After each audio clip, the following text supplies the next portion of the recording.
ahí nosotros nos volvemos una piedra de tropiezo para los demás al juzgarlos y no dejarlos ser flexibles.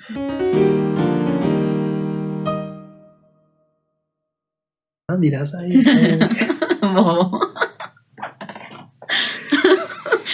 Ya. Mi querida gente de YouTube, bienvenidos a un episodio más de Tesoros en las Escrituras. Hoy vamos a hablar de 3 lecciones que Jesucristo dejó o que nos enseña a través de la manera en la que Él enseñaba a los nefitas. Vamos a escudriñar un poquito acerca de la enseñanza del maestro. Vamos a aprender del maestro de maestros cómo enseñar mejor y cómo ayudar a las personas a crecer también espiritualmente. Así que bienvenidos a un episodio más de Tesoros en las Escrituras. Me acompaña hoy una invitada especial.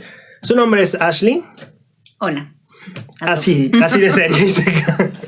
Lo siento. Ashley es una persona bastante admirada por mí, es una excelente maestra también y quise invitarla también para ayudarnos con todas estas partes que vamos a estar analizando sobre pues la enseñanza de Jesucristo y cómo hacía las cosas. ¿Algo que decir antes de empezar el video? Bueno, más bien yo me siento muy honrada de que Braulio me haya invitado. Y bueno, ya nos conocemos desde hace bastante tiempo y yo siempre aprendo mucho de él cuando hablamos sobre las escrituras. Entonces también va a ser una buena oportunidad para mí aprender un poquito más, pero en este espacio. Para ambos lo va a ser. Muy bien, pues los capítulos de esta semana que teníamos que tratar están en Tercer Nefi 17, bueno, de 17 al 19, y yo tengo subrayadas algunas escrituras del capítulo 17 que me enseñaron mucho a mí acerca de cómo el Salvador enseña a las personas. Y ustedes saben, ya dio el sermón del monte básicamente, lo podemos decir así. O sea, ya le enseñó a sus discípulos, después les enseñó a todos y ahorita ya estamos terminando esta parte de enseñanza hacia todos. Y entonces, ¿te parece si vamos leyendo tal vez del versículo 1 hasta el 9, más o menos? Claro. ¿Te parece si vamos uno y uno? Sí. Ok, yo voy a empezar. Y aquí sucedió que cuando Jesús hubo hablado estas palabras, de nuevo miró alrededor hacia la multitud y les dijo: He aquí, mi tiempo está cerca. Veo que sois débiles, que no podéis comprender todas mis palabras, que el Padre me ha mandado que os hable en esta ocasión.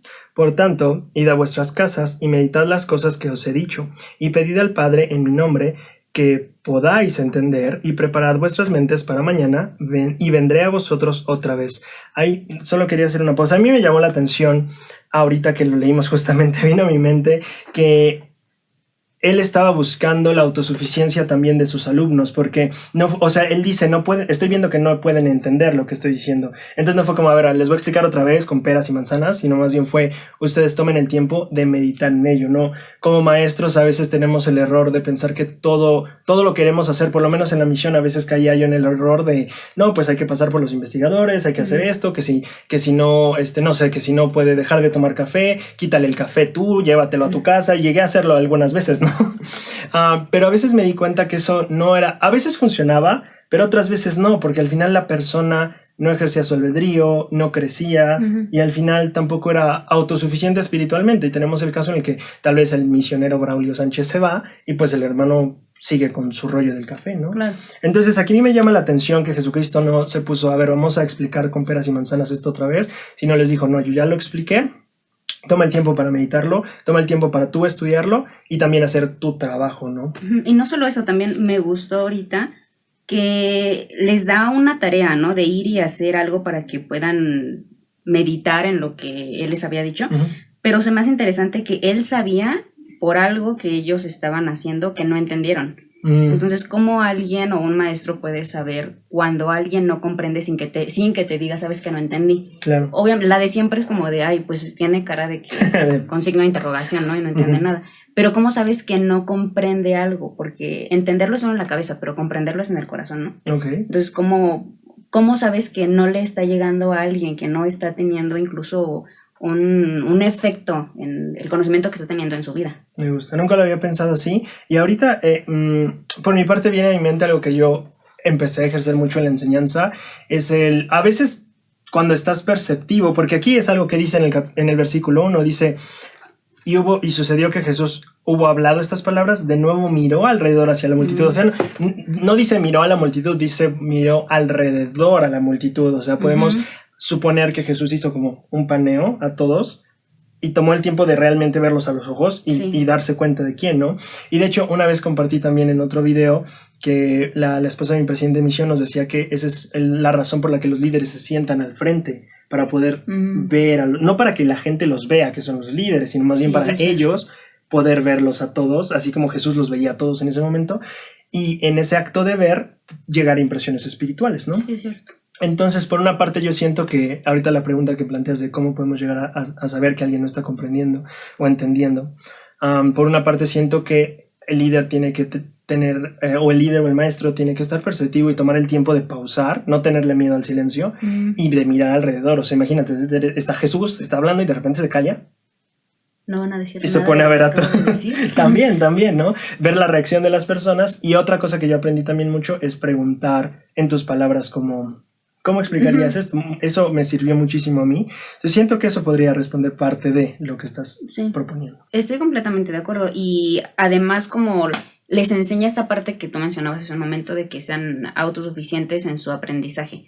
Pero no se queda con eso de ustedes chequenlo y ya. Me gusta la última frase del 3, ¿no? Vendré a vosotros otra vez. Claro. Seguramente para checar a ver qué aprendieron, ver si sí comprendieron todo esto que les acabo de enseñar, porque solo es una ocasión en la que vendré con ustedes, ¿no? No, y es un equilibrio interesante, porque claro, o sea, no es solo, bueno, ya te hice parte del trabajo, ya haz tu parte, y ahí nos vemos, sino es, haz tu parte, y también voy a venir a ver cómo estás haciendo tu parte, si estás teniendo dudas, si te está yendo bien, si te estás teniendo dificultad. Y creo que es un excelente modelo de ayudar a las personas a crecer espiritualmente, el darles el espacio de actuar por ellos mismos, pero también tener la constante y decir cómo te está yendo en esto, o qué comprendiste de lo que meditaste.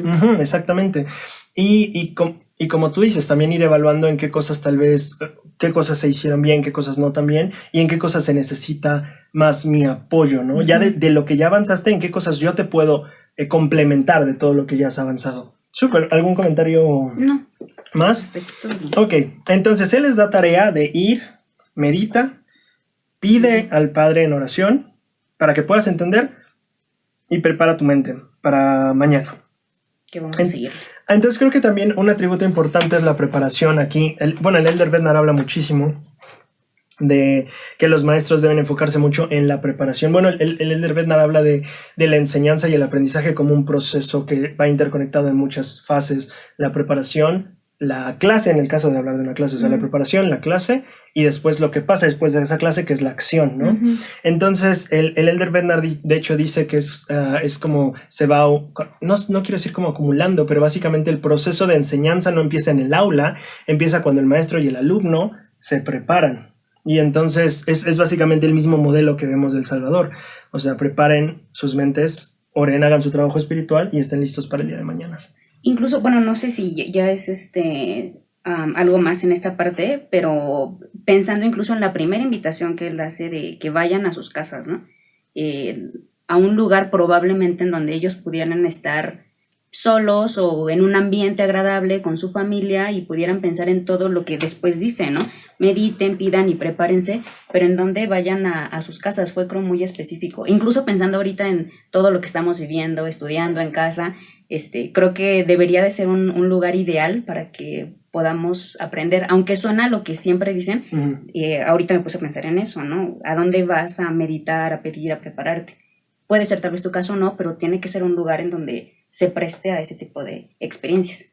Y ahora que mencionas del vayan a su casa, no olvidemos el contexto. Venimos 3 días de oscuridad, destrucción, aparece Jesús y allí están todavía. O sea, ellos estaban reunidos en el templo, pero acababan de pasar 3 días de destrucción. El mundo estaba en conmoción, ahorita como tú lo mencionas, ¿no?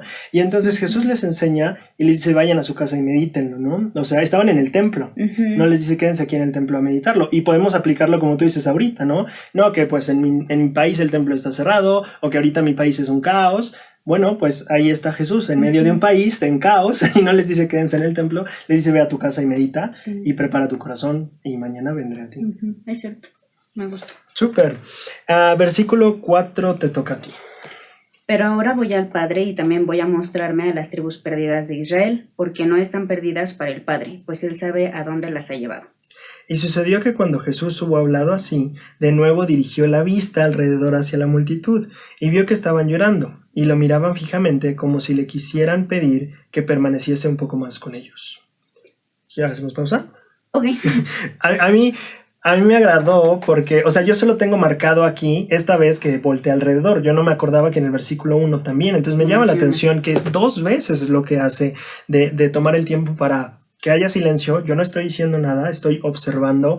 Y eso, el Elder Bednar habla de eso. La enseñanza no es información para dar, es más bien ojos para ver y oídos para escuchar. Y entonces se discierne y entonces ahora sí viene la impresión espiritual de qué debo compartir.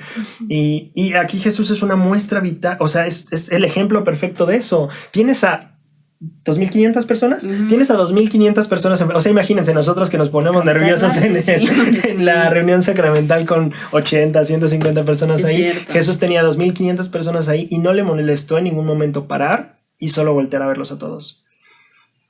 Y lo hace, dice algo breve, váyanse a preparar, se vuelve a callar y vuelve a ver a todos. ¡Qué momento! Claro. Y no solo eso, o sea, que lo que recibe él o la inspiración, no sé si sería eso, pues sí, seguramente. Sí. O sea, lo que recibe después de volver a ver a todos es que me piden que permanezca aquí un poco más. No me lo están diciendo, pero pareciera como si me lo están diciendo, ¿no? O sea, entonces, ¿cuánto puedes recibir de quien estás enseñando solamente por darte estos tiempos, ¿no? Por dejar solo de pensar en qué vas a decir, sino ellos qué van a recibir y después qué van a hacer con esto que aprendan, ¿no? Sí, una vez estaba haciendo un video y mientras estaba haciendo el video sobre enseñanza vino a mí esta idea de que cuando pienso en lo que yo digo en lugar de lo que ellos están experimentando, pues no necesariamente que sea egoísta, pero estoy pensando más en el yo, en el yo que digo, el yo cómo me voy a ver, el yo que, no sé, olvídate de cómo te estés viendo tú, o sea, piensa en lo que están pensando y experimentando los alumnos. Y la inspiración va a venir, así como él, ¿no? O sea, Jesús no les tuvo que preguntar, pues, ¿qué onda? ¿Cómo se sienten? No, o sea, él solo tomó el tiempo y regularmente el Espíritu, no siempre, pero puede darte estas impresiones de qué es lo que está pasando y a dónde ir. Y ya me acordé antes de pasar, yo estaba pensando en una experiencia, justamente cuando estaba pensando en este capítulo, porque cuando yo llegué a la misión, estaba yo en mi tiempo de entrenamiento, y tuvimos una lección, era la segunda lección, tercera, no me acuerdo. Eran pocas lecciones con esta hermana. Y recuerdo, ella tenía una familia, tenía tres hijos y creo que estaba separada de su pareja. El chiste es que estaba mi compañero enseñando sobre Adán y Eva, era la lección del plan de salvación y estaba enseñando, no, que pues Adán esto, que Eva esto, que acá, que el fruto, que no sé qué, y acabó el segmento. Pero yo en todo ese tiempo, yo vi que la hermana solo estaba ausente por mucho. Sí, yo lo noté ausente y mi compañero seguía hablando, ¿no? Y yo decía como, no sé, parece que ni siquiera está escuchando lo que mi compañero dice. Entonces cuando mi compañero me pasa la voz, en lugar de continuar con la lección, lo primero que dije fue, hermana, ¿cómo está? ¿En qué piensa? Y fue ameno, no fue como, ¿en qué estás pensando? ¿Por qué no estás poniendo atención? Claro. Fue más como, hermana, la veo un poquito preocupada. Eso fue, le dije, la veo un poquito preocupada. En qué está pensando. Y entonces nos empezó a explicar que, bueno, ha tenido un problema con su hijo mayor, que esto o lo otro, que acá, que no me acuerdo realmente los problemas ahorita, pero eran problemas con su hijo mayor. Y entonces la lección cambió totalmente a ser lo que ella necesitaba que fuera esa lección. Y yo aprendí, me encantó, o sea, fue de las lecciones de los inicios de mi misión en donde más se sintió el espíritu y nos sentimos útiles y uno siente cuando está haciendo un instrumento en las manos de Dios. Y esa fue una experiencia muy, muy notable porque, o sea, yo salí diciendo, wow, ahora sé que es enseñar personas y no lecciones. Yo salí diciendo eso. No sé por qué no apliqué lo mismo durante mucho tiempo. O sea, no recuerdo haber tenido una experiencia similar hasta que me enfoqué en realmente retomar esa idea de quiero ver al investigador, quiero escucharlo, quiero ver qué es lo que está pasando en él.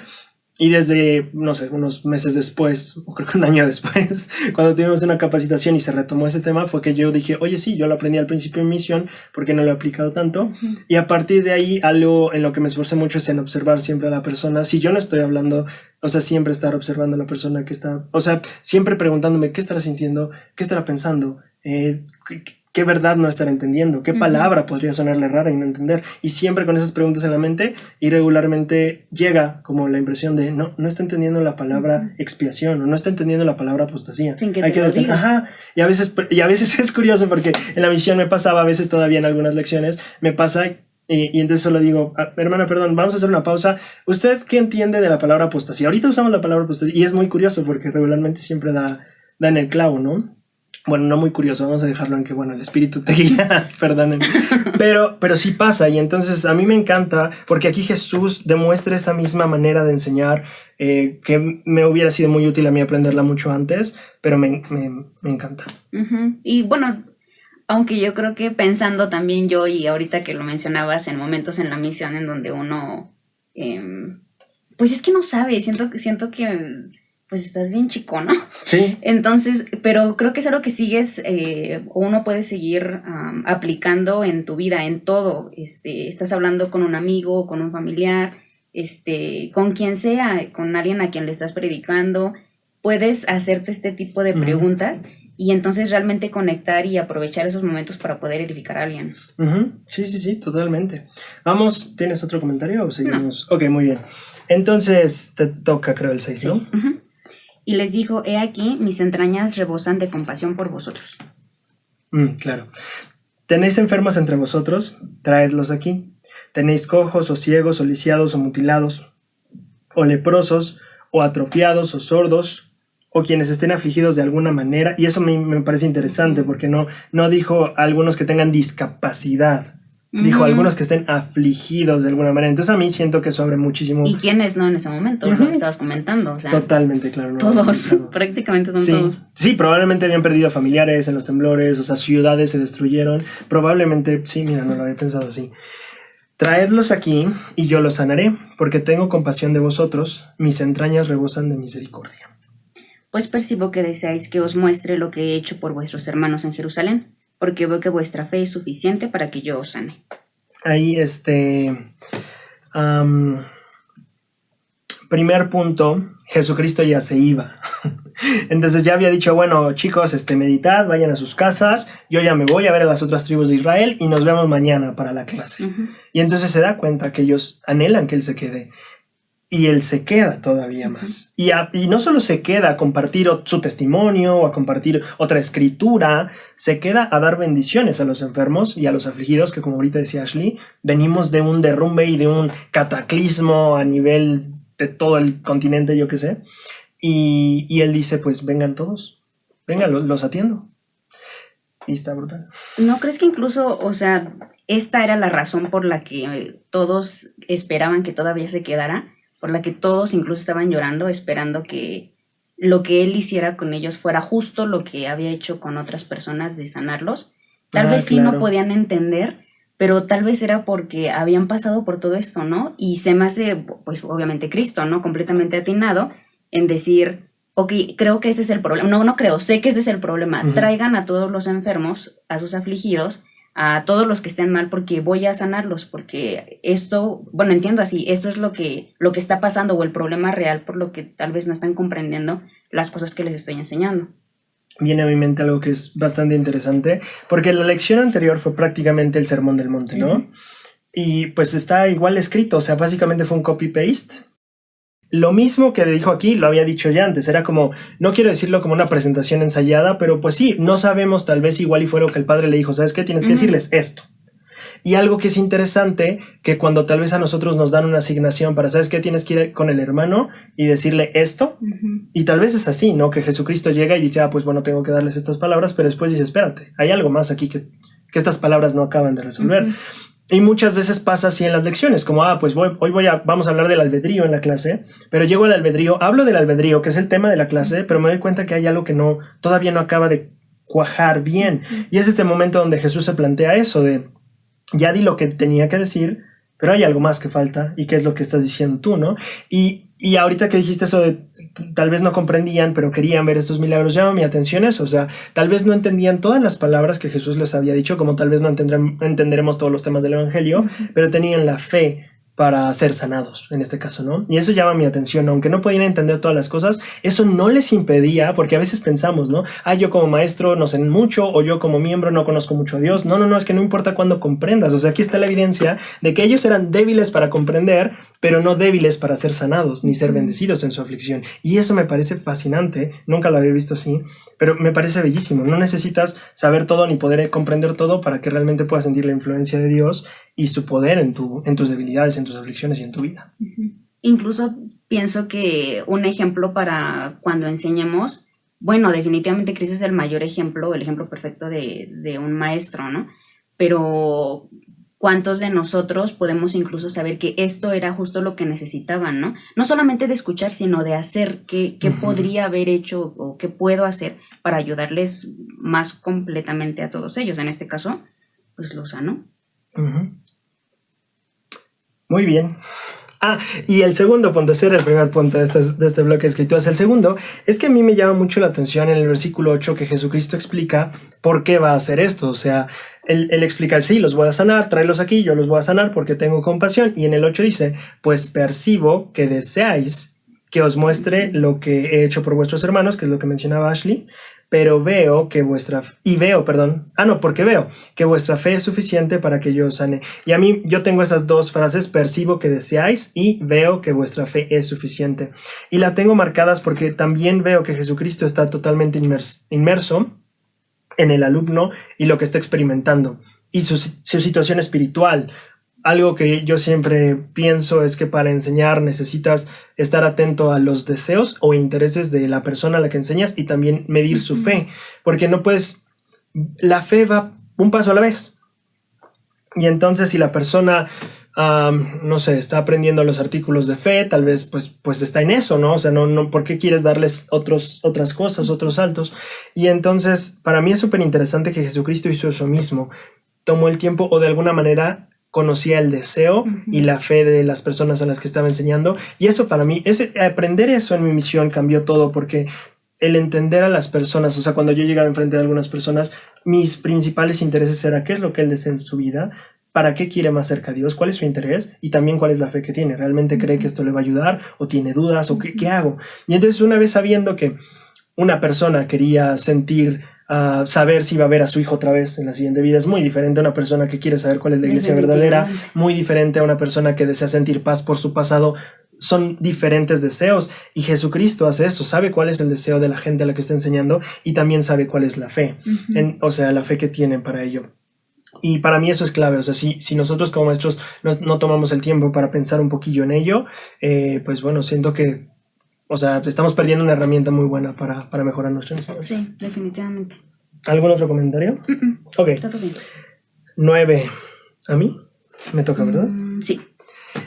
Y sucedió que cuando hubo hablado así, toda la multitud de común acuerdo, ahí está toda la comunidad, se acercó con sus enfermos y sus afligidos, ahí está, ahora sí, no solo los enfermos o los que estaban tal vez, porque pensemos, dice mutilados, lisiados, ¿qué sabemos si a alguien no le cayó un muro en la pierna? Es que pasó de todo, de todo. Y entonces él estaba ahí restaurando, justo que podemos hacer alusión a esa promesa de cualquier injusticia será recompensada por medio de él. Y entonces aquí vemos a Jesucristo efectuando eso, que es parte de su papel en la eternidad, ¿no? Hubo algún problema, a alguien se le cayó una piedra encima, tráiganmelo, yo lo sano, ¿no? O simplemente hay alguien que está afligido, quién sabe si tal vez el familiar o el primo de alguien era de esa sección muy inicua que murió, ¿no? Y entonces él se acercó con sus enfermos, la multitud y sus afligidos, y sus cojos y sus ciegos y sus mudos y todos los que padecían cualquier aflicción, y los sanaba a todos según se los llevaba. ¿Comentario?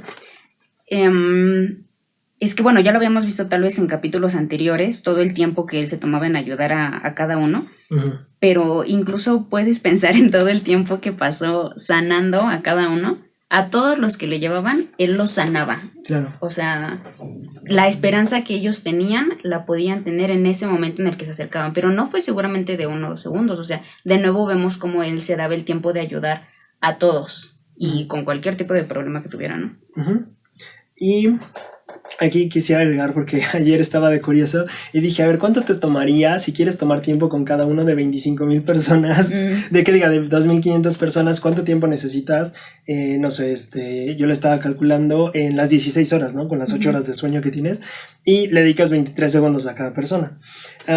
¿Por qué dije esto? No me acuerdo. Ya me acordé. Entonces, lo primero es porque, bueno, es posible, pero también estuve pensando porque tal vez, ahorita que tú estabas diciendo eso, dices, le dedicó más que solo unos segundos, ¿no? Unos instantes.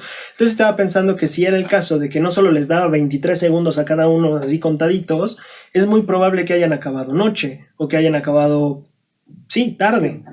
¿Quién sabe, ¿no? En la madrugada. Lo que a mí me llama la atención, creo que es después de esto que todos se van a trabajar y algunos se quedan trabajando toda la noche. Entonces me llama la atención eso porque si acabaron tarde ese día, pues todavía las personas, o sea, ya era noche, pero todavía se van a trabajar para el día siguiente ver a Jesús, que es algo que pasa 2 capítulos adelante, creo. Entonces me llama la atención eso, que la jornada pudo haber sido larga, pero también la gente tenía la devoción y justamente la fe, como dice Jesús, de no importa, o sea, nos quedamos aquí hasta que dé la noche y trabajamos toda la madrugada para mañana estar aquí otra vez, ¿no? Entonces eso me llama mucho la atención de la gente y eso habla mucho del carácter de las personas a las que estaba enseñando Jesús. Sí. ¿Algún otro punto? No. Ok. Aquí yo quería hacer bueno, esto era la primera parte que habíamos hecho Ashley y yo, que ya fue algo extensa, pero esta era como la primera parte que queríamos abordar de lo que Jesús puede enseñarnos sobre cómo enseñar y cómo ministrar. El siguiente punto que yo quería platicar es que él toma el tiempo de ir uno por uno. Él para su agenda, él dice, me tengo que ir, bueno, ya no me voy, lo cancelo seguramente, o llegó tarde o ya ni llegó. Como a mí me da risa porque cuando Lázaro se muere, ves lo primero que le dice la chica, le dice, maestro, llegaste tarde, ¿no? O sea, como... Y no sé en qué tono se lo dijo, pero tal vez no muy alegre de que su hermano se haya muerto, ¿no? O sea, como... ¿Quién sabe? No sabemos. Pero bueno, yo le estaba compartiendo a Ashley que a mí me llama la atención mucho que hay contrastes en todo. O sea, hay maneras de actuar en cada momento y también el Espíritu nos puede dar la impresión para actuar de diferente manera en diferentes circunstancias, aplicando diferentes principios. ¿A qué me refiero con esto? En este relato de los nefitas, Jesucristo se queda para su agenda, para su reloj, para su día, y se queda con ellos las horas que fuera necesario para quedarse. Y a mí me llama la atención un poquito una contraparte de esta acción en Mateo 15, y les voy a leer un poquito de la historia. Estoy leyendo Mateo 15, versículo 22. Y he aquí... No, perdón. Voy a leer desde el 21. Y saliendo Jesús de ahí, se fue a las regiones de Tiro y de Sidón. 22. Y he aquí una mujer cananea que había salido de aquellos alrededores clamaba diciéndole, Señor, hijo de David, ten misericordia de mí. Mi hija está gravemente atormentada por un demonio. Pero él no le respondió una palabra. Entonces, acercándose sus discípulos, le rogaron diciendo, ay, Señor, despídela, pues da voces tras nosotros, ¿no? O sea, la mujer iba atrás de ellos diciendo, Señor, ayúdame. Y los apóstoles, oye, ya dile que se vayan, o sea, nos está molestando, ya nos cansaron sus gritos. Y Jesucristo... Y él respondiendo dijo, no soy enviado sino a las ovejas perdidas de la casa de Israel. El relato nos acaba de decir que la mujer era cananea, no precisamente de la descendencia de Israel. Y entonces cuando los apóstoles le dicen, oye Jesús, pues ya no, o sea, dale lo que quiere ya que se vaya, o por lo menos ya dile que se vaya. Jesús dice, no soy enviado sino a las ovejas perdidas de la casa de Israel. O sea, a esa mujer no, porque es cananea. Y después en el versículo 25 dice, entonces ella vino y se postró ante él, ante Jesús, diciendo, Señor, socórreme. 26. Y respondió Jesús y dijo, no está bien tomar el pan de los hijos, o sea, la casa de Israel, y echarlo a los perrillos, o sea, los que no son de la casa de Israel. Porque la misión de Jesús era ir a la casa de Israel. Y entonces Jesús le dice, no está bien, como pues que desvíe mi objetivo en cuanto a lo que el Padre me asignó y me ponga a ver otros asuntos, o sea... No es así, y de hecho la parábola es un poco fuerte porque dice no se toma el pan de los niños y se le da a los perritos, ¿no? A las mascotas, a los animales, podríamos decir. Pero bueno, y el 27 dice, y ella dijo, sí señor, pero aún los perrillos comen de las migajas que caen de la mesa de sus señores. Entonces, o sea, esta chica era muy inteligente porque la parábola que Jesús le dio la entendió y no quiero decir se la volteó, pero básicamente le dijo, pues sí, también, pero voy a seguir insistiendo, o sea, también hay posibilidad en esa parábola que diste, ¿no? Y Jesús le dice, oh mujer, grande es tu fe, hágase contigo como quieres, y su hija quedó sanada desde aquella hora. Este relato me fascina porque... Pienso en que Jesús, por un lado, tenemos en tercer Nefi a un Jesús que se detiene su reloj, detiene su agenda para quedarse a ministrar. Pero en este caso, en este otro relato, tenemos un Jesús muy enfocado también en su asignación, muy enfocado en su llamamiento. En decir, no puedo salvarlos a todos, no puedo ir a los de Cananea porque yo vine a los de Israel. Y a mí me llama mucho la atención esos contrastes entre esas dos maneras de actuar de Jesús en ese momento, lo cual a mí por lo menos me deja pensando en que claro que tenemos una responsabilidad de ministrar a los demás, pero tampoco está bien descuidar los propósitos que tenemos o las asignaciones, por ejemplo, nuestra familia, nuestro trabajo, las cosas que también tenemos que checar. ¿Tienes algún comentario? Porque ya me iba yo a seguir. No, bueno, es que incluso siento que de algún modo también él le ayudó a entenderlo, ¿no? Y sí, tal vez no era de la casa de Israel, pero tuvo ese deseo de poder también aprender, pero sí estoy de acuerdo con lo que dices. Tal vez a veces hay que solo saber en qué momento es prudente tal vez hacerlo, en qué momento no lo sé. Claro. Yo lo menciono porque quería aquí mencionar un discurso que me gusta mucho, el Elder Oaks. El discurso se llama tus fortalezas pueden volverse tus piedras de tropiezo. Y en este discurso el Elder Oaks habla de todas aquellas fortalezas que son buenas tener, pero que al final te pueden causar a ti tropiezo. Y él habla, por ejemplo, de la lectura de escrituras. Dice, si tú eres muy bueno leyendo las escrituras, pues eso puede ser tu piedra de tropiezo también, porque te puedes volver soberbio o arrogante o creer que sabes mucho y se te sube el orgullo y pues ya está. Tu gran fortaleza acabó siendo tu piedra de tropiezo. Habla también una experiencia que me fascina. El Elder Oaks, cuando era presidente de BYU, fue cuando se abrió el templo ahí, al lado de BYU, y creo que fue Harold Billy el que fue a dedicarlo. Y entonces cuando están yéndose, están viendo el templo a lo lejos, y el presidente Harold Billy le dice, estoy preocupado. Y el Elder Oaks, pues, ¿por qué? Acabamos de poner un templo, o sea, esto va a aumentar en espiritualidad. Y el presidente Lee le dijo, es que me preocupa que por querer ir tanto al templo, los chicos desatiendan sus estudios, que es lo más importante ahorita en su vida. Wow. Y yo cuando regresé a la misión escuché ese discurso y cambió muchísimo mi perspectiva y dije, oye, pues sí, tal vez estoy descuidando unas cosas por otras. Y bueno, ese es solo el ejemplo del templo, ¿no? El Elder Oaks va hasta servir en la iglesia, porque él acaba diciendo, ¿no? Si tú sirves mucho en la iglesia, acabas siendo un siervo de la iglesia y, o sea, ¿con qué pagas a tu familia? ¿Con qué tiempo le dedicas si eres soltero, a buscar una compañera eterna y todo eso? Estoy recordando uno. Me encanta este ejemplo. El Elder Oaks dice que hubo un hermano que él fue a una conferencia estaca y un hermano, en la sesión del sábado por la noche, creo que un hermano se le acercó y le dijo, Elder Oaks, le quiero contar que hoy mi jefe no me había dado permiso para venir a la conferencia, sábado en la tarde. Y le dijo el Elder Oaks, bueno, pero ¿y qué hiciste? Y el chico, o el adulto, perdón, le dije que hiciera lo que hiciera, yo me iba a ir y me fui y me despidió. Pero aquí estoy, Elder Oaks. Y el Elder Oaks no se lo dijo, creo, a él, o ni siquiera sé si es una experiencia. El chiste es que esa experiencia cuenta el Elder Oaks y al final explica a los jóvenes de BYU, les dice, o sea, si este hermano está pensando en botar su trabajo, o sea, ¿cómo va a pagar el diezmo? ¿Cómo va a contribuir en el reino de Dios monetariamente si ahora ya no tiene trabajo? O sea, se admira que tenga la fe para hacer esas decisiones, pero ahora ya no tiene. ¿Cómo vas a pagar el diezmo? Que también es un mandamiento de Dios.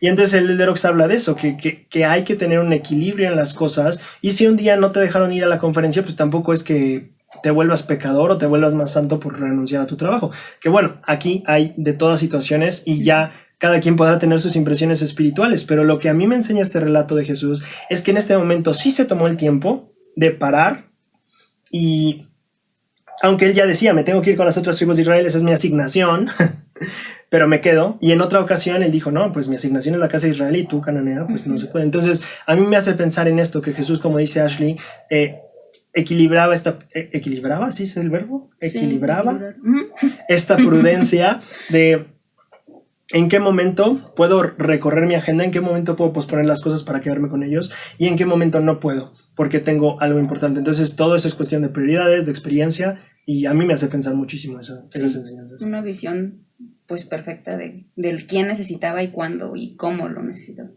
¿Algún comentario más? ¿No? ¿No vas a decirme lo que te dijeron ayer? Ok. Es que justo también el discurso que menciona sobre el Elder Oaks, yo platicaba con mi mamá y me decía que teníamos que ser, yo tenía que ser cuidadosa con lo que tal vez podía ser una fortaleza para mí, porque eso podía al mismo tiempo ser una debilidad. Y también me llamó mucho la atención por eso, porque hay cualidades o atributos que normalmente sabemos que tenemos, pero cuando no sabemos utilizarlos con prudencia, podemos afectar en lugar de bendecir a otras personas. Y tal vez no a otros, sino a uno mismo, ¿no? Si considero que soy muy, muy puntual, lo cual no soy, y siempre soy como muy determinante en eso, tal vez hay momentos en los que podría ser flexible con alguien y tal vez por yo ser siempre súper puntual y así muy estricta con eso, lo que puedo hacer más bien es hacer sentir mal a otra persona, ¿no? O incluso yo eso que se supone que es algo bueno y que tendría que ser algo que me ayude a progresar, es algo que termina alejándome de ese progreso, ¿no? Sí, y en este caso, esto es importante porque aquí nos preguntamos en qué punto también juzgar a las personas, ¿no? Por ejemplo, si yo quedé un día con Ashley y ella es muy puntual, como ahorita está diciendo el ejemplo, y supongamos que ella no llega temprano, o no llega a tiempo y yo me molesto, ¿no? Y empiezo, ay, triste Ashley, impuntual, informal, lo que se me salga del corazón. y tal vez ella se detuvo a ayudar a alguien en el camino, ¿no? Y esa persona, pues, fue la respuesta tal vez a una oración que tuvo esa persona y Ashley fue la respuesta, ¿no? Y ahí viene esa parte también nosotros entender que uno, necesitamos flexibilidad, así como Jesús también se dio flexibilidad en su agenda, decir, tenía que ir a las tribus de Israel, pero ¿saben qué? Me quedo a sanarlos a todos. Tenemos que aprender que también las personas tienen que tener esa flexibilidad o ese espacio para ser flexibles y que nosotros debemos de dar espacio en no juzgar, ¿no? Por ejemplo, o sea, yo podría decir, Jesús, ¿qué le pasa? Tenía una cita. ¿Cómo no va a llegar a tiempo? ¿Qué es eso de ser impuntual, no? Y entonces ahí nosotros nos volvemos una piedra de tropiezo para los demás al juzgarlos y no dejarlos ser flexibles, que fue algo que, bueno, a mí me ha causado bastantes problemas y bueno, afortunadamente voy mejorando en eso, pero la flexibilidad es importante a la hora de ejecutar la obra de Dios.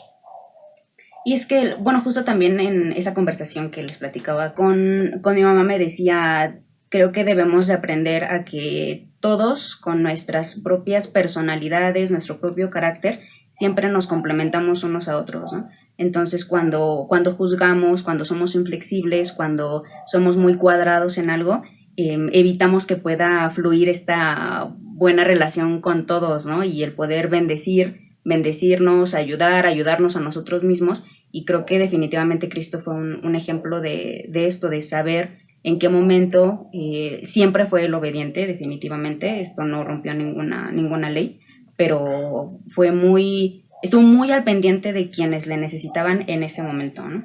Sí. Me acordé de una experiencia, dos cosas. Uno, la primera, como dice Ashley, algo que aclara el Elder Oaks al decir, sí, debemos de tener equilibrio, pero no significa eso que no vivamos tal cual los mandamientos. Al decir, ¿sabes qué? Pues bueno, ahorita voy a romper este mandamiento por esto, o no sé, ¿no? O sea, tampoco se trata de eso. Que aquí podríamos entrar a otro tema que es la parte de, por ejemplo, si mi mamá está enferma en día de reposo, pues bueno, sí voy y le compro medicinas. Porque ahí, bueno, ya será otro tema de otro día. No quiero entrar en ese detalle ahora.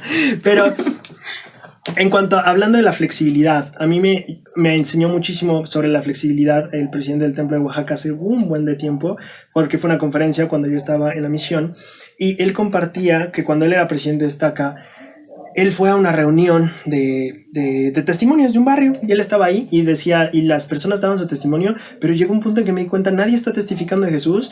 La gente está contando como historias que están bonitas, pero nadie está testificando de Jesús. ¿Cómo puede ser una reunión de testimonios en la iglesia de Jesucristo sin un testimonio de Jesucristo? Y entonces dice que abrió el himnario en el himno Yo sé que vive mi Señor, y le dijo el obispo, ya le dijo esto, ya me cansé, nadie está dando un testimonio de Jesucristo, o pone a alguien a cantar este himno ahorita, o terminamos la reunión justo ahora. Y el obispo que se pone nervioso, ¿no? Pues o sea, imagínate, el presidente destaca, o sea, ¿cuándo un presidente destaca eso? No, necesita muchísima flexibilidad para hacer eso. Y el obispo se pone, ay, no, y entonces manda papelitos con el diácono, y ve ya la hermana, la pianista, y tú, y va con la pianista, y el diácono va con la pianista, y entonces la pianista le contesta al obispo, ¿no?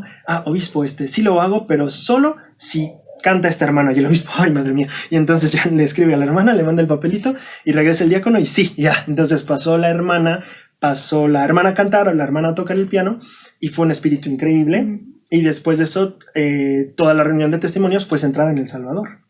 Acabando la reunión, la hermana que cantó se acerca al obispo y le dice, ¿por qué me pidió cantar este himno? Y le dice, es que el presidente de Estaca me dijo. Y va con el presidente de Estaca y le dice, ¿por qué me hizo cantar este himno? Y el presidente de Estaca dijo, es que me harté de que nadie dijera nada de Jesús. Y la hermana empieza a llorar. Y le dice, he pasado 5 años, no me acuerdo, 10 años en este barrio y nunca he tenido como un amigo aquí en este barrio. Y hoy en la mañana me desperté, hice una oración y dice, Jesús, no sé cómo quieras hacer esto, pero si hoy yo no canto, porque ella es cantante, pero si hoy yo no canto, Señor, yo sé que vive mi Señor en el sacramental, yo no vuelvo a regresar a la iglesia. Wow. Y entonces esa historia me impactó muchísimo. El presidente está acá, dijo, más bien el presidente del templo, que cuenta esta experiencia, dijo, cuando yo era presidente está acá, pues esa flexibilidad me permitió ver esos milagros. ¿Qué tal si yo hubiera dicho, no, pues es que la reunión es formal, ¿cómo vamos a interrumpir con un himno que no esté planeado? No, o sea, el hecho de que él fuera flexible le permitió, o sea, tener este milagro que la hermana estaba orando por él, ¿no? Y esa historia me marcó para siempre, para darme cuenta que a veces la flexibilidad es justamente la herramienta por la cual el Señor va a llevar a cabo sus milagros. Que son justamente los más sorprendentes, porque no te esperas que pasen. Por eso necesitas flexibilidad, necesitas darle el espacio al Señor para hacer sus milagros. Y es que puedes imaginarte todo lo que precisamente ellos estaban esperando, o sea, lo que, regresando a esta historia, ¿no? O sea, todos querían ser sanados de algún modo. Y Cristo hizo exactamente lo que estás platicando, ¿no? O sea, parar esto y, seamos flexibles en este sentido, regresando al ejemplo que estás dando, y vamos a ayudarle a ellos que necesitan algo en este momento. Y ahí está, la flexibilidad es importantísima. ¿Algo más antes de pasar al último tema? No. Ay, aquí no está la Biblia. Muy bien, en la siguiente página, no es cierto, 2 páginas después, ya en el capítulo 18, Jesús les da algunos mandamientos a las personas sobre reunirse con frecuencia, orar con frecuencia y todo eso. Pero rumbo al versículo 25 hay un mandamiento que a mí me llama muchísimo la atención y creo que queda muy de acuerdo con estas fechas. En el versículo 25 del capítulo 18, ¿lo quieres leer tú o lo leo yo? Sí, está bien, yo lo leo. Dice, y habéis visto que he mandado que ninguno de vosotros se alejara, sino más bien he mandado que vinieseis a mí, a fin de que palpaseis y vieseis, así haréis vosotros al mundo. Y el que quebrante este mandamiento se deja llevar a la tentación. A mí me encanta esa escritura, porque le explica, no deberíamos correr a la gente de nosotros. Así como yo hice, que les dije, vengan, palpen, vean, vengan, os invité a todos, invitó a los 2,500 que estaban ahí, fueran miembros o no, porque acuérdense que también les da el mandamiento de bautizar, así que probablemente algunos no eran miembros ahí. Entonces, él dice, así como yo he invitado a las personas a venir y ver, así haréis vosotros al mundo. O sea, da la invitación tú, o sea, nosotros todos los que seguimos a Jesucristo, nosotros debemos dar esa misma invitación al mundo de venir y ver y palpar y experimentar, ¿no? Y al final dice, y el que quebranta este mandamiento se deja llevar a la tentación. Y es muy interesante para mí que es el único que marqué. O sea, es que yo tengo aquí como un cifrado de colores que me indica a mí que es como una consecuencia negativa. Y es la única consecuencia negativa que habla. O sea, no habla tanto, o sea, habla de oración, habla de varias cosas, pero el tema donde yo subrayé que me llamó la atención, que él dice, te dejas llevar a la tentación si rompes este mandamiento, no fue, al menos esta escritura que subrayé, no fue en el tema de la oración, no fue en el tema de reunirse frecuentemente, fue en el tema de cuando tú no le dices al mundo ven y ve, te estás dejando llevar también por la tentación. ¿Algún comentario? ¿Por qué será? Creo que por una parte... bueno, aquí nada más una cosa, porque el mandamiento son 2 cosas, porque no solo está diciendo invítalos a ver, también dice ninguno debes como ahuyentar. Entonces podríamos hablar de que son 2 cosas aquí. No solo es el no ahuyentar, sino también invitar. Entonces yo creo que son esas 2 cosas. Si pensamos en que es como están ligadas las acciones, pienso que el que se deja llevar por la tentación, podríamos hablar de tal vez el orgullo al correr a alguien, el no sentirnos cómodos. Creo que hay una historia muy interesante por ahí del presidente Eyring, que él estaba esperando a que empezara una reunión sacramental, él estaba sentado en el estrado y entra un niño de la calle y ve el pan y se acerca y lo agarra en la mesa sacramental, y una hermana le dice, ¿qué hace? Se lo quita y le dice, vete de aquí. Y entonces el niño asustado, no me acuerdo si el presidente Eyring se levanta, no, creo que se queda ahí, pero el niño se queda asustado más bien y ve al presidente Eyring, y el presidente Eyring solo le abre los brazos y le dice que venga. Y entonces se sienta, ya se queda la reunión sacramental, el presidente Eyring le consigue un poco de comida. Entonces siento que a veces, por nuestra rigidez de no toques en la mesa sacramental, no olvidamos que tal vez él tenía hambre, que podemos tener un poquito de flexibilidad en ver cómo ayudar, así como el presidente Eyring lo hizo, y siento que por muchas maneras podríamos llevarnos en la tentación en ese aspecto, no solo a veces el no compartir, sino también el portarnos groseros con otras personas por una u otra manera, que al final cuando alguien es grosero contigo te ahuyenta. Claro, y o sea, es privar a otros de todo lo que puedan tener. Es que prácticamente él dio todo el ejemplo de lo que puede causar o el efecto que puede tener en la vida de las personas, ¿no? Y entonces creo yo que entiendo esta parte que dices así. Si alejas a la gente de esto que pueden obtener con Cristo, o sea, ¿en qué punto vas a estar, no? Sin el espíritu, cediendo a tentaciones, porque obviamente qué bueno puede venir de hacer algo que... aleje a las personas de Cristo. Exactamente. O sea, pues nada, ¿no? Uh-huh. ¿Tienes algún otro comentario que hacer aparte de todo esto? Para que ya cierre este episodio. Bueno, creo yo que del capítulo anterior algo que me gusta es cómo es empático con las personas, ¿no? Y los ve llorando y él también llora. Y recordé esta escritura o cuando habla el rey Benjamín a todas las personas de cómo pueden servir a otros y pues ponerse también en el lugar de otras personas a quienes sirven. Creo que nosotros podemos hacer eso también, ¿no? Y tal vez es un buen momento, como ahorita dices, ponernos en el lugar de todos los que están pasando por algo difícil, ¿no? ¿Qué podría yo hacer para acercarlos a Cristo? ¿Qué podría hacer para darles un poquito de una probadita de qué es estar cerca de Él? Yo que ya he experimentado en varias veces ser sanada, recibir consuelo de Él, ¿yo cómo podría ayudar a otros a también experimentar lo mismo, ¿no? Uh-huh. Me encanta.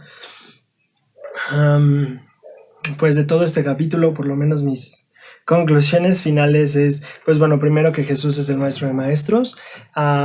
Si seguimos su ejemplo, no solo seremos mejores personas, seremos también mejores hijos, padres, maestros, mejores de todo. Y también me fascina la manera en la que Jesús ejecutaba la obra del Padre, con diligencia, con determinación, pero también con flexibilidad, porque él como una experiencia más. El presidente Udor cuenta en un discurso de conferencia general que un presidente de estaca le escribió diciendo: estuvimos muy emocionados porque hicimos nuestra estaca, pusimos indicadores clave, pusimos metas de números y todo eso, pero en la siguiente junta dijimos, pero es que estamos tan centrados en los números que no estamos pensando en las personas. Y entonces me encanta que Jesús pensaba en sí, tengo que hacer esto, pero también era flexible de decir, estoy aquí por las personas. Recordemos que la obra del Padre es sobre sus hijos, no es solo sobre tener edificios bonitos o hacer la limpieza o yo qué sé, ¿no? Es sobre los hijos de Dios y él se mantenía muy, muy enfocado en ese objetivo. Entonces, esa es una clave muy importante. A la hora de ejecutar, lo más importante que debes tener en mente que he aprendido es el objetivo por el cual haces las cosas. Porque cuando llegas en un momento de duelo, de ¿qué hago? ¿Me quedo? ¿Me voy? O sea, ¿qué hago? Por ejemplo, Jesús, o sea, ellos quieren que me queden, yo tengo que ir allá, ¿qué hago? Creo que lo que más me ha servido a mí en esos puntos donde no sé qué hacer y hacia qué dirección tomar en el curso de liderazgo de la obra de salvación es pensar en el objetivo. ¿Qué objetivo tienes? Y cuando respondes bien claro cuál es tu objetivo y cuál es el objetivo de la obra o de la acción que estás haciendo, con claridad puedes decidir cuál es la acción que más conviene o cuál es el curso que va mejor, ¿no? Y en este caso, pues era la gente, eran los hijos de Dios, para eso es la obra de Dios. Terminando con este versículo, la conferencia general ya viene y me encanta que Jesucristo dio la invitación de haz a los demás, invítalos a venir y ved. Y como algunos ya habrán visto, en algunos países la conferencia general será transmitida en televisión y es parte de los esfuerzos que como iglesia seguimos continuando de que la gente venga y vea y experimente y disfrute, como decía Ashley, de lo que es El Salvador. ¿Qué experiencia tan maravillosa lo que tuvieron los nefitas aquí, qué experiencia tan increíble el pasar estos días, todas estas jornadas enteras de bendiciones, de prédica o de enseñanza. Y creo que al final, qué bueno que lo escribieron y qué bueno que ellos también dejaron su registro para que nosotros vengamos y veamos qué pasó con ellos y que así también nosotros podamos hacer con las personas que necesitan conocer, con las personas que necesitan saber más y con aquellos que también amamos y apreciamos. El sol no se oculta, quema la raíz, la gente murmura, dicen que no estás ahí, los rumores abundan de un ataque feroz, el miedo se apodera de cada nación, me quedaré, ten por seguro, aquí estaré, aunque vea a otros retroceder, yo no me iré, me quedaré. Muchísimas gracias por estar con nosotros en un episodio más de Tesoros en las Escrituras, una semana más.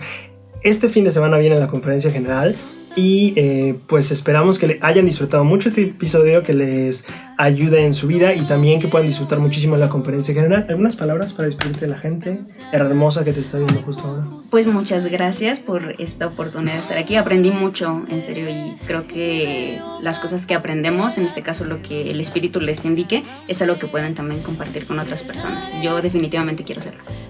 Gracias, Ash, por estar con nosotros. Muchísimas gracias a ustedes por vernos una semana más. Disfruten muchísimo la conferencia general. La próxima semana tenemos un episodio de especial de conferencia general y pues estamos muy emocionados. Disfruten mucho la conferencia y nos estamos viendo la próxima semana. Mi nombre es Raúl Sánchez y esto fue Tesoros en las Escrituras.